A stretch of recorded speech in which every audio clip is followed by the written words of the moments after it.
চট্টগ্রাম বন্দরের New Mooring container terminal NCT বিদেশি অপারেটরদের হাতে ছেড়ে দেয়া যাবে না, পরিচালনা করতে হবে নিজেরাই, এমন দাবি জানিয়েছেন মহানগর জামায়াতের আমির শাহজাহান চৌধুরী। সকালে প্রেস ক্লাবের সংবাদ সম্মেলনে তিনি এ দাবি জানান। শাহজাহান চৌধুরী বলেন, দক্ষতার অজুহাতে বন্দর জেটিতে বিদেশি অপারেটর নিয়োগ দেওয়ার পায়তারা চলছে, যা কোনোভাবেই কাম্য নয়। কারণ দেশি অপারেটর এবং স্থানীয় শ্রমিক দিয়ে কাঙ্ক্ষিত মাত্রায় কাজ হচ্ছে এনসিটিতে। বাইরের অপারেটর এলে কাজ হারাবে সংশ্লিষ্টরা, তাছাড়া বিদেশ চলে যাবে বিপুল পরিমাণ অর্থ। মহানগর জামায়াত নেতারা সংবাদ সম্মেলনে উপস্থিত ছিলেন।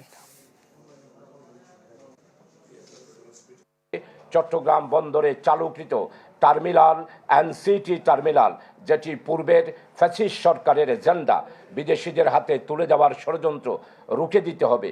পাশাপাশি এই ষড়যন্ত্রের সাথে জড়িত তাদের খুঁজে বের করে কঠিন বিচারের মুখোমুখি করার জন্য আমি সবিনয়ে অনুরোধ করছি।